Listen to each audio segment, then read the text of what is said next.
Hello mga ka-MU! Ako po si Lane, ang sweet kusinera ng murang ulam. Roasted chicken na niluto sa microwave oven. Akalaan mong pwede pala yun? Nasubukan mo na ba? Panoorin hanggang dulo. Retro microwave oven from Midea. Huwag kang bibitiw at baka ikaw ang makatanggap nito. Kaya, just keep on watching. Sa isang bowl, pagsama-samahin ng mga ingredients, toyo, ketchup, oyster sauce, at liquid seasoning. Optional po lamang. Haluin natin itong mabuti at iset aside. Ngayon, i-prepare naman natin ang ating whole chicken.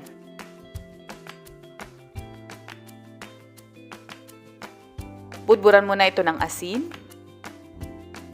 at paminta. At saka na ito ipahid o i-massage sa loob ng chicken. Ngayon, maglalagay tayo ng tanglad, luya, sibuyas,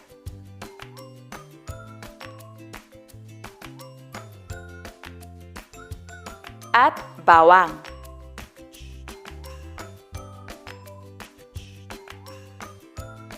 At tusok-tusukin ng kutsilyo o anumang bagay na matulis.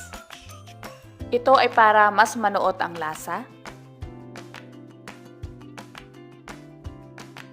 At ibuhos na dito ang ginawa nating sauce kanina. Lamasin o i-massage ang chicken para manuot dito yung lasa ng ating sauce. Lagyan din ng sauce ang loob ng chicken.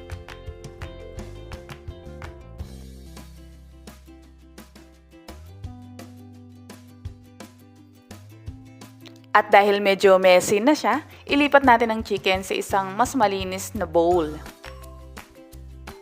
Ibuhos na din dito yung sauce.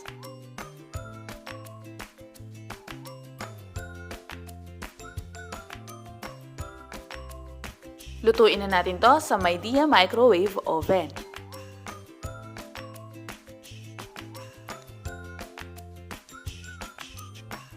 Ilagay ito sa high setting. At ang timer naman ay 20 minutes. Alam nyo ba mga ka-MU, ang ganda at ang daling gamitin itong microwave oven ng Midea. Simple pero ang lakas makasosyal.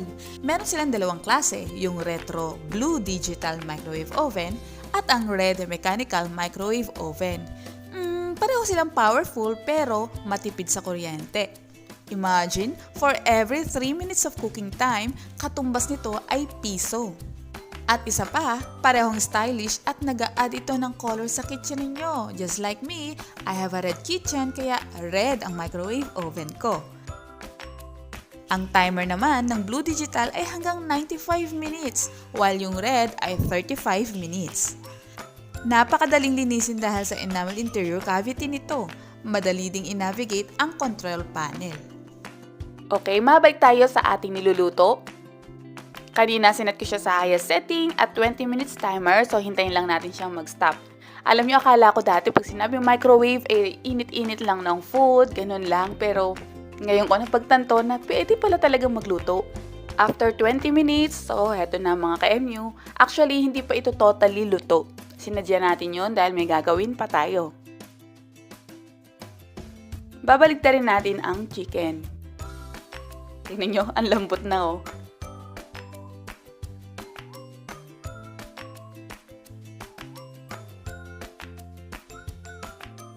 Ibuhos dito ang natitira pang sauce.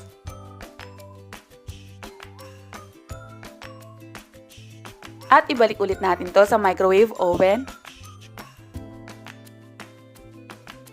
Iset ang timer sa 20 minutes ulit. So, all in all, 40 minutes. Dahil maliit ang chicken ko, pero pag mas malaki ang chicken ninyo, mas habaan ninyo ang cooking time.